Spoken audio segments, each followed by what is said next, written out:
Good morning, y'all. Can you guys hear me okay? All right. Good morning. I'm Greg Casar. I'm proud to represent the heart of Texas in the United States Congress and also to chair the Congressional Progressive Caucus.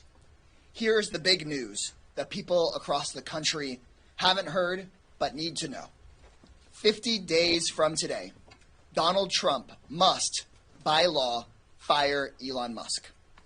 Last night, 76 House Democrats sent a clear message to President Trump. The clock is ticking. Since the beginning of this administration, Trump and Musk have exploited Musk's designation as a so-called special government employee to allow Musk to receive over $8 million a day in federal government contracts and subsidies while ignoring our conflict of interest rules and while funneling more and more money to himself and to his companies. But the law is crystal clear. A special government employee like Musk must leave the federal government after 130 days. That means that Musk must leave office by May 30th. That means that 50 days from today, Donald Trump must fire Musk. 50 days from today, Musk's reign of terror must end. And that day cannot come soon enough. We would be here for hours if I tried to recount every single one of Musk's illegal actions or abuses or attacks on working Americans, but let me give you just a few. In his 80 days in power, Elon Musk has fired more veterans from the federal government than anyone else in history. Elon Musk has fired independent watchdogs that were investigating his own companies for corruption and for breaking the law.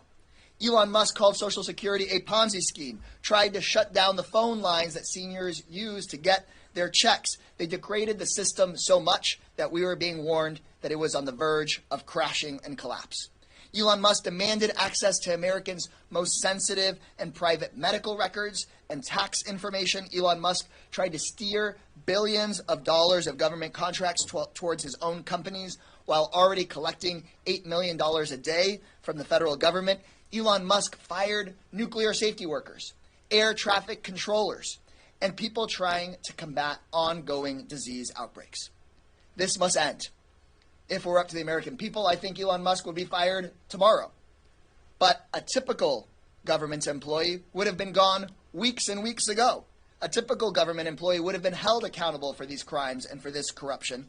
But Musk relies on his so-called special government employee status. That gravy train runs out in 50 days. And when I say fire Elon Musk, I'm not talking about Trump and Musk hiding the ball and letting Musk continue to do what he's doing without his title. This is what I mean. Follow the law. No more going around cabinet secretaries to slash key programs starting in 50 days. No more privileged access to government information. No more directing government contracts to himself. No more running cabinet meetings. No more running the White House. That is our demand, and we are making it clear that we are putting every option on the table, legislative, legal, and public pressure, and making it clear to the president that he's got 50 days. Thank you all very much for joining us. And next, I'm proud to hand over the microphone to Congresswoman Melanie Stansbury, who is the ranking member and truly runs our DOJ subcommittee. Well, good morning, everyone. I'm Congresswoman Melanie Stansbury. I'm deeply proud to represent New Mexico's 1st Congressional District and to be serving in a leadership role in the fight against Elon Musk in the DOJ subcommittee of the Oversight and Accountability Committee. Now, let us be clear. Elon Musk has unleashed absolute chaos on the American people. He has fired tens of thousands of Americans. He has dismantled vital agencies that provide vital services to the American people and people across the world. He has fired firefighters, veterans, teachers. He's partially dismantled the Social Security system and made it so that our seniors are not able to get access to vital programs and benefits which they work their entire lives to earn. He has dismantled vital programs that are life-saving at the Health and Human Services Department, Department of Education, at the VA system. He has been mining our data I think it is vital to understand that just 2 weeks ago, Elon Musk announced a merger between his private AI company, Twitter, now X, and his departure of the federal government after he has spent days and weeks mining vital data of the American people. We're talking IRS data, Treasury data, Social Security data. What is he doing with this data? We don't know, because neither he or any other member of DOGE have appeared before a public body to answer any questions under oath. And most egregious, which is what we warned of when he took office, is this self-dealing. We know that since he has been in office, he has inked deals to put his own Starlink in place at the FAA. We know that he just inked a multi-billion-dollar contract with the Department of Defense with his private rocket company. We know that he is trying to secure a contract with NOAA in order to take over that satellite program. And we know, or at least we suspect with very strong suspicion, that he is planning to take over AI contracts across the federal government. So, we are putting you on notice, Elon Musk. You are fired. The American people are firing you, and you must clear out and get out of this office. Today, myself and Senator Warren are introducing legislation to ensure that this kind of corrupt abuse and grift and scam artists coming into the federal government through a special government employee can never happen again. So we must ensure that we have accountability. And with that, I say, Mr. Musk, you're fired, and Mark Takano will share more. Thank you. Thank you. I thought you were going to say, Mark Takano, you're hired. You're hired. Good afternoon, everyone. My name is Mark Takano. I am the ranking member of the Veterans Affairs Committee. Let me just start off by saying that Elon Musk is not above the law. He is a billionaire, not a public servant, and certainly not elected by anyone in this country. In his brief stint in the federal government, it seems like he's gone out of his way to hurt the very people we are supposed to be helping. As the ranking member on the Veterans Affairs Committee, I'm especially angry at how he has treated our veterans. These men and women sacrifice for our country, but he sees them as disposable line items on a spreadsheet. For most people, disrespecting our veterans like that would get them fired. For Elon Musk, it just means bigger contracts. But we all know the truth. Elon donated $277 million to Trump's campaign, so the rules don't seem to apply to him. While the law is clear, Musk's 130 days are up on May 30th, and that is only 50 days from now. We are demanding that the White House makes a clear and public statement that they will follow the law. If the Trump administration refuses to fire him, it's not just unethical, it is illegal. Breaking the law is not new to the Trump administration, but I promise you that I and every single one of my colleagues on this stage will not stand for it. It's time to fire Elon Musk. And now I'd like to hand it over to my fellow colleague from California, Luz Rivas. Thank you. Luz Rivas, Congresswoman from California's 29th District in Los Angeles. Our message today is very clear. Elon Musk needs to go. The law is also very clear. In 50 days, Elon Musk needs to be out of the office and for the good and well-being of our country. That date cannot come soon enough. For 80 days, this unelected, unconfirmed billionaire has held the keys to the Oval Office, and for 80 days, his twisted perception of efficiency has done nothing but cause pain and harm to working families, veterans, senior citizens, and many more. My office has been bombarded with constituent calls, worried that their Medicaid and Social Security benefits will be cut. Over half of the people in my district rely on Medicaid, including 133,000 children and 45,000 seniors. My district has the 9th highest Medicaid enrollment in the whole country. Republicans just approved a proposal to cut millions of Americans' Medicaid benefits, just so they can give Elon Musk and his billionaire friends another tax break. In service to himself, Elon has managed to only increase his company's monetary share of federal government procurement. I guess this is what he and Doge bros mean by efficiency. Elon Musk serves no one but himself and his fellow billionaires, and that's why I stand today with my colleagues to send the message that he needs to go. Thank you so much. Thank you, Congresswoman. I think next up we have Congressman Robert Garcia.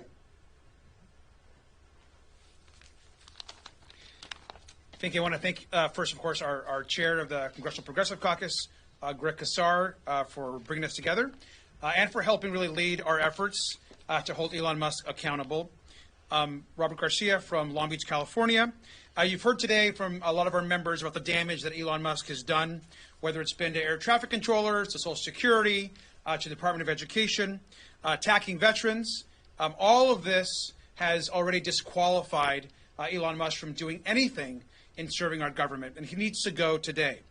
We're also calling to ensure that he knows that he's on notice, that he only has 50 days left if he wants to continue as a government employee. But I also want to make one thing really clear. It's been also Elon Musk that has been partnering with Donald Trump in weaponizing the Department of Justice. Now, the Department of Justice, the appointed U.S. attorney here, Ed Martin, have gone after people and continue to attack individuals that are also speaking out, using their First Amendment rights to protest against Elon Musk's illegal actions and unconstitutional actions across the country. Now, I know that personally, because I personally attacked Elon Musk, Donald Trump sent the Department of Justice against me to investigate me, to try to intimidate me and others, of which he was not successful in doing. But it also has been other members of the Progressive Caucus as well. Elon Musk sent and worked with Pam Bondi, our Attorney General, to attack other members like Jasmine Crockett and others. And probably most chilling has been Elon Musk and his ability to get the DOJ, to get the Attorney General, to go after and intimidate protesters who are protesting 100% within their rights in front of Tesla dealerships or against his businesses. People out in the community and the country have a right to stand up and not support companies led by Elon Musk.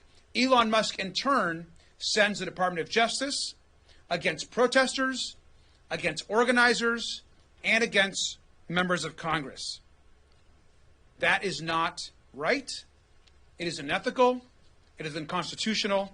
And Elon Musk has no business serving the government, the president, and all he does is continue to damage himself and damage our country. Elon Musk must be fired today. And with that, I'm going to introduce our next speaker from Los Angeles, Brad Sherman. Hello, I'm Brad Sherman from California's best named city, Sherman Oaks. Our Constitution is clear in Article 2, Section 2, that the officers of the federal government need Senate confirmation. That's not just the cabinet officers, that's 2 or 3 steps below the cabinet officers. There's one exception, a man who's more powerful than any of the cabinet officers, Elon Musk. They have used this special government employee ruse. I think it's unconstitutional and illegal, but it ends on May 30th. My criticisms of Mr. Musk focus on my 2 committees. From Foreign Affairs, I've learned that 1.6 million people are going to die without American health and food aid. 500,000 of those will die due to lack of vaccines. And when HIV infects someone on another continent, that's one more chance for the disease to mutate and come back here in a form we cannot deal with. But let's not talk about big numbers. Let's talk about Peter Donde, 10-year-old boy, infected with HIV from his mother at childbirth, an orphan. He was cut off from his antivirals. He died in February, and his blood is on the hands of Elon Musk, whose response is, oops, made a mistake. From a financial services standpoint, I'm concerned that a man who is under investigation from the SEC would arrange for the firing, dismissals, early retirement, and buyouts of many hundreds of SEC investigators. But I particularly want to focus on something you may not have focused on. This man says he was serving without compensation, but he has actually received an undisclosed portion of $37 billion. Now, everybody else in government, not only us, but even our aides, have to file one of these financial disclosure statements. But what we don't have is one from Elon. So what happened? The day Trump was elected, Elon Musk knew he'd be heading this organization. 1 week later, the whole world found out that it would be called Doge. Weird name. What's with that? Dogecoin was bid up $37 billion by those who knew that it would get this big boost from the unusual name in the 1 week between the election and the announcement of the name. Now, true, Bitcoin also went up at the same time, but Dogecoin went up 6 times as fast. And until we get a disclosure statement from Musk, we will not know what portion of that $37 billion went to him from buying Doge on the day after the election and selling, and now it's gone down again, selling it the day of the announcement. So I can't imagine a worse person to have involved in making our national policy, except, of course, the president. Thank you. Thank you, Congressman Sherman. Closes out, Congressman Gabe. Thank you to my colleague, Representative Casar, who has organized this free press conference to illuminate this important date and deadline. I'm Gabe. I represent Rhode Island's 1st Congressional District. I've worked for two presidents and 2 presidencies at the White House. And I have worked with many special government employees. And I can say by far there's been no worse special government employee than Elon Musk. And we've seen this function deployed to help in humanitarian crises like the Operations Allies Welcome, or help reboot healthcare.gov, or do life-saving work in public health emergencies. What we've seen is Elon Musk creating emergencies for American families who will face devastation if our colleagues, our Republican colleagues, go forward with horrific cuts to Medicaid. We've seen an emergency created with the erosion of Social Security being able to do its basic functions, long wait times, closures of offices. We've seen an emergency created for our environment with their cutting of NOAA, the privatization of the National Weather Service as an aspiration, only so Elon Musk can make more money, more billions for the richest man in the world. So look, I think the proper HR function would be immediate termination, but we've got May 30th. We've got 50 days. This special government employee has been special in all the wrong ways, killing our economy, partnering with Donald Trump to do the worst to the people who need our help the most. And so I look forward to that day, and if for some reason, and you know there are lots of reasons that number in the billions, we don't see action from the Trump administration to terminate Elon when his tenure is up, we will act. We will act. We will put on public pressure. We will act in every form possible because he has got to go. He has been bad for America while only being good for himself, his bank account, and his billionaire buddies. So I am hopeful that with this team, with Democrats in the House, that we will make our voices heard to ensure that February 30th is the day where he is walking out with a box in his hand to leave the Eisenhower Executive Office building to never, ever return. And with that, I'll turn it back to Greg. Thank you. In case anybody in the press thinks that we can't do hard things, you just saw a press conference of 7 members of Congress in 15 minutes. So I don't know if you all have seen that before. but the message is very succinct and very clear.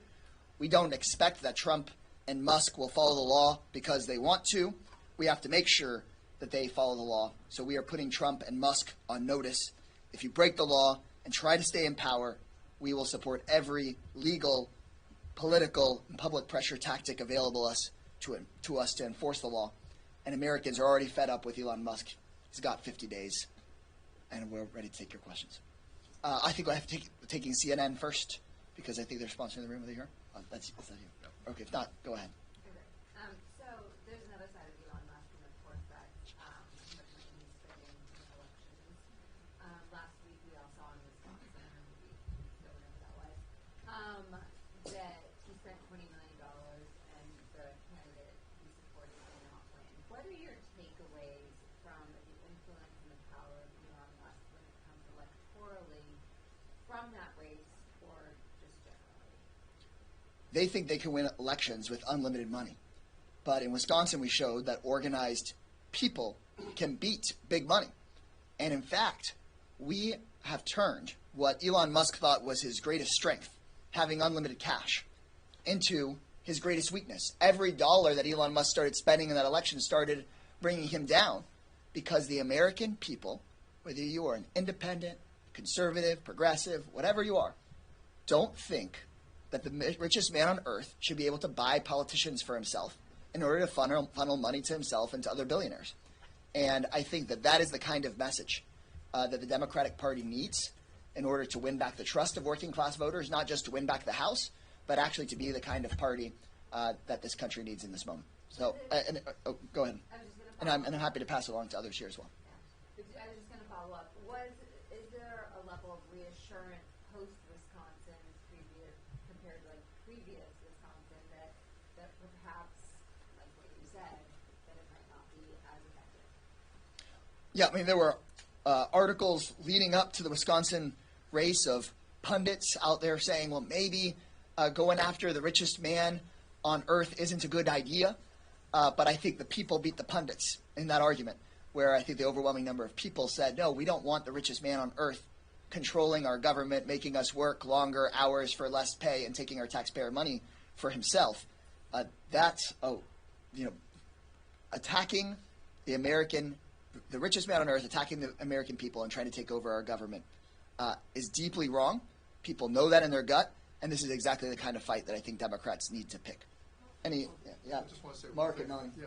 So it was an important test that was passed, that the people prevailed over a billionaire's obscene attempt to buy an election, literally buy an election, literally buy votes.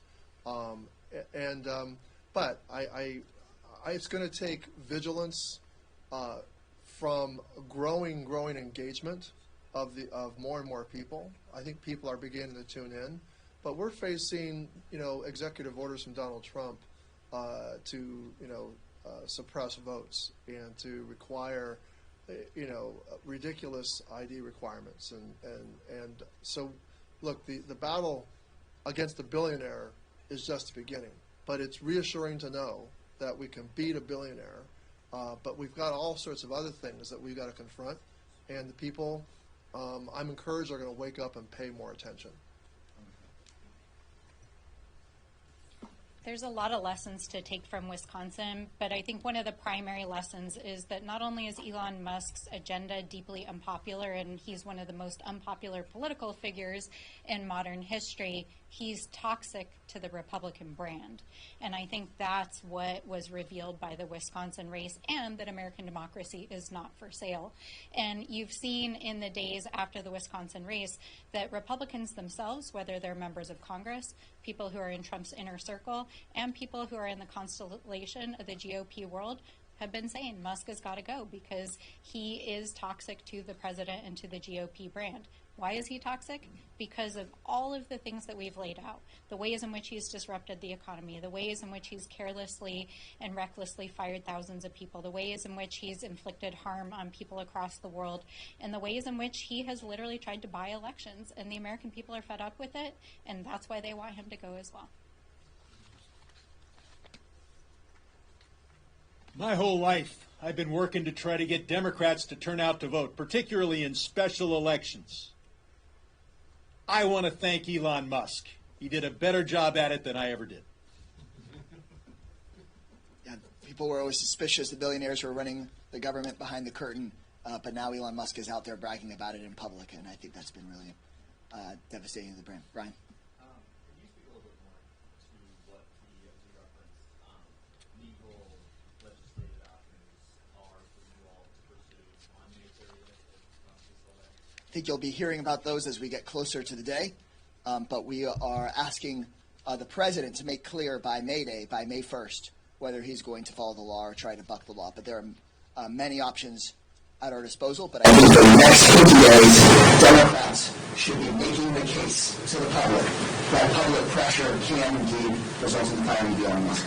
You've been vocal that your constituents have reached out, that Musk is kind of steamrolling and some of the legal efforts haven't been successful. So, with these pressure points, what do you do if he does steamroll through them again? And, on May 30th, he just keeps going. Well, I'll make clear again, there are many options in the courts available to fire Elon Musk. There are legislative options available for us to fire Elon Musk. And most importantly, I think public pressure will do the trick to make sure we fire Elon Musk. He has 50 days to resign under the law, or else even more of those legal and legislative options would be on the table. Okay, go ahead. I do want to push back a little bit on the narrative that we've been unsuccessful in the courts. There are now over 170 court cases that have been filed against the administration for egregious breaches of the law. And in almost nearly every case, the federal judge has ruled on the case, on the merits of the case itself. We have won. The American people and the Constitution has won. In a number of cases, there have been outcomes, including some of the recent Supreme Court decisions, that question jurisdictional questions, but not the merits of the case itself. It is very clear that Donald Trump and Elon Musk are breaking the law. And the law is very clear on the service of an SGE. And if he tries to stay beyond his allocated time, their courts will be involved. And so we will pursue legal avenues, absolutely. Just say, in addition to the ending of his tenure, I'll be announcing at a Tesla dealership in my district legislation to require him to file the financial disclosures. We need to know what he was doing. We know that he owns a lot of Tesla stock and SpaceX stock. We need to know what else he was doing, particularly in the crypto world. And sorry, if y'all can say your name and outlets. I know many of you, but it's just useful. Thank you for doing this. I'm with CNN, sorry. Yeah. No problem. I was wondering, especially after Wisconsin, have you heard from members across the aisle that they're frustrated with Elon? I know you're probably hearing from Republicans all over the state, but have you heard the whispers in the hallways of Republicans that are pissed? Yeah, I want to hand it over to those who haven't gotten a chance to speak up yet. But Republican members of Congress know that what they're doing is deeply unpopular. They know that it is deeply unpopular for them to continue supporting a billionaire who is calling Social Security a Ponzi scheme. Republican members of Congress know it's deeply unpopular for them to support a billionaire who's trying to take away working class Americans' health care in order to pay for billionaire tax cuts. So these Republican members of Congress now have to decide whether they want to continue to act as Trump Musk employees or as members of Congress. Otherwise, they're going to lose their elections. The budget that just passed today, where the House and Senate agreed that they're coming after your health care, the Republicans are coming after your health care, they're coming after veterans' benefits in order to pay for billionaire tax cuts. That passed by one vote. If one Republican member of Congress had voted with their district instead of with Trump Musk, they could have stopped this. And so now it's on every single Republican member of Congress. If you have a Republican member of Congress, they can make the difference if they come out and say we're going to go with Musk and Trump and take away your health care, or whether they're going to go with their constituents. So it's got them very nervous. And if we succeed in getting Musk out in the next 50 days, it'll be the greatest victory by Democrats so far of the Trump administration.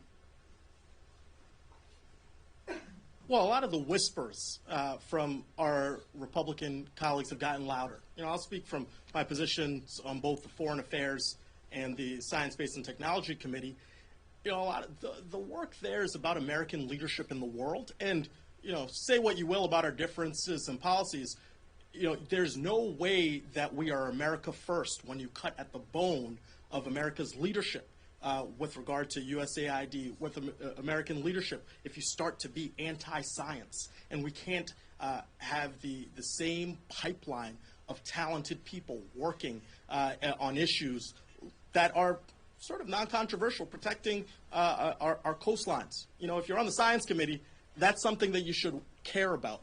And so I would say that what I've heard, and directly from a lot of our colleagues, is they're afraid about American leadership in the world. This week's panic over tariffs illustrates that. We are seeing a policy that is putting America last, that is putting Putin first. This is something that I call on my Republican colleagues to stand up. You'll have friends on the other side of the aisle if you demonstrate some courage. But if you are silent, you are complicit, and you are letting Elon Musk do whatever he wants to hurt your constituents as well as ours. And so I am hoping that, when folks spend the next 2 weeks at home, that they hear a little something, something. And I'm certain they are going to hear from their constituents, Elon Musk has got to go. I want to add on to that. We've all, as members, heard whispers from Republican colleagues that pull us aside and say, oh, I don't agree with these cuts, or I don't agree with those cuts. But why are they all silent? Why aren't they going public?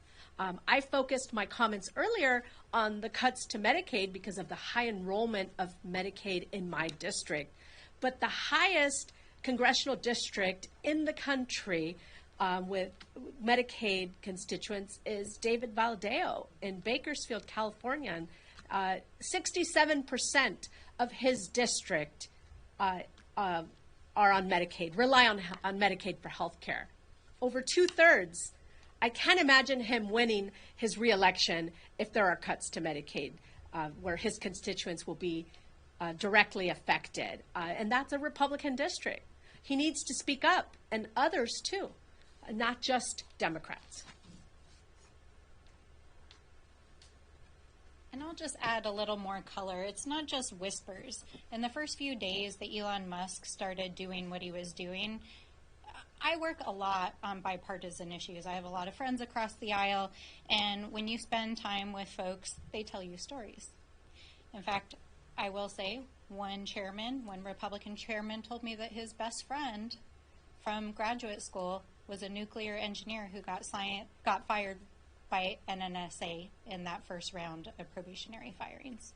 When I talked to another Republican chairman who I work with on issues that are really important in my district, I was told that one of the cabinet secretaries had promised him they wouldn't touch those programs, but Elon Musk had gone in and fired people. So they know what's going on. But the problem is that they are cowed by the reality that Elon Musk has unlimited amount of money to spend on these elections. And I think that's why Wisconsin is such a profound moment for the Republican Party, because if he's a liability and not an asset, bye-bye, right? They want nothing to do with him because he's created so much chaos and toxicity for the party. So I don't think that the vast majority of our Republican friends are going to miss Mr. Musk. I think we can take one more question.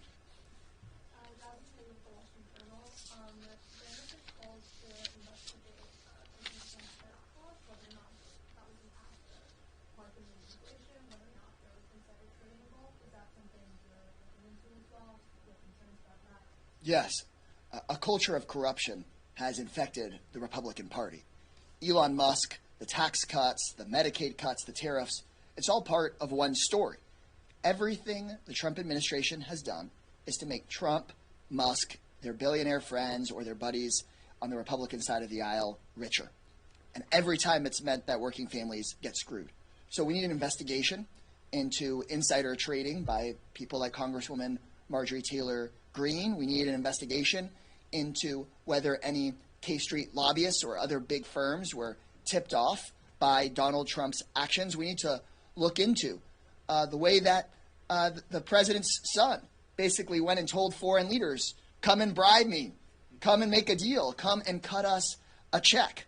So Trump's tariffs aren't about helping workers. They're about making working families pay more. so that Trump can get bribes from companies for exemptions, so that Trump and his buddies can tip people off and skew the stock market for themselves. So basically, while your retirement funds get screwed over, Donald Trump can make his friends rich. And we need to root out this culture of corruption. That's why I believe we need to ban congressional stock trading. We need to get big money out of politics and make sure the Democratic Party's message very clearly is that we are against corruption, we're against these corrupt billionaires, and we're for the everyday working person. And we're against having powerful people not fill out personal financial disclosures. Your question focuses on kind of the macro level of, well, is the market going to go up, and do people know it? There's also the individual company level. He's announced that he's going to exempt certain companies. So you may have one importer who pays the tariff and another one who doesn't on the exact same goods. And I just wonder on what basis he's going to decide the winners and the losers and which companies survive and which don't. I think we know what happens. Congressman Garcia is going to close this out. Thanks. I just two things. Let me go back to one piece of the last question, and then I'll close out. Let me just first say that it's very clear Republicans are cowards. And we should be very clear that a lot of Republicans, everyone here, has actually heard stories, whispers, things that Republicans are saying to us, to others, but they refuse to actually call them out publicly because they're cowards. They're scared of Donald Trump. They're scared of Elon Musk's fortune. They're scared about a primary challenge. And so that should be very clear. At the same time, they also saw what happened in Wisconsin. And what happened immediately after that? You saw Peter Navarro, trade representative of Donald Trump's, publicly start calling out Elon Musk. You're seeing other Republicans being a little bit more comfortable in criticizing Elon Musk. I believe there was a cabinet meeting, I think maybe today. Who was not there? Elon Musk. And so there's no question that since Wisconsin, Elon Musk himself knows that he is becoming a more toxic brand. I mean, the man can't even go and play video games anymore because the people that he's playing with are all harassing him online. And so he is himself feeling more and more isolated. He's posting less on X. He's distancing himself a little bit more from the administration. And I think that he understands that he's the most unlikable person in this country. So we got to continue that pressure. As far as the second part, every reporter in D.C. should be hounding Marjorie Taylor Greene right now and asking her about her stock trades. Some of us were actually at the Doge Committee just yesterday, where before the tariff announcement happened, where she was talking up the stock market. And what I want to know, what we want to know, is what did Marjorie Taylor Greene know before that announcement happened? And what stocks did she and her family trade leading up to that announcement? And so I think that what she has likely done is going to be a scandal and incredibly important for not just us as Congress to investigate, but for the press to demand and ask those questions. And it goes beyond just Marjorie Taylor Greene. I think we all know instinctively that Donald Trump, his cronies, and his billionaire friends have used this tariff crisis to enrich themselves. And so it's up to us to investigate that with everything that we can through the Oversight Committee, but also Republicans have a responsibility to the public to do the same. Because we have proof of what Donald Trump does. He sells his brand name. He enriches his son-in-law to take billions from the Saudis. He breaks the emoluments clause of the Constitution. These folks are grifters. Donald Trump's a grifter. Elon Musk is a grifter, and all they care about is enriching themselves. And the biggest grift that they've ever tried to do is what they're doing right now, which is taking all of the wealth and all the hard-earned money and benefits that the American worker has worked for and created, taking all that money and then providing themselves a massive tax break to themselves and their companies that we all know is coming down the pipeline that we're all going to try to fight. So the biggest Elon Musk grift and Donald Trump grift is on its way, and we got to do everything we can to stop it. And with that, I will close this out. Thank you all so much.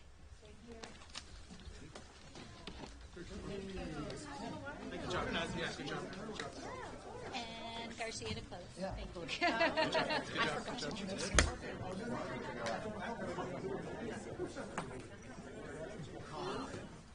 Say hello.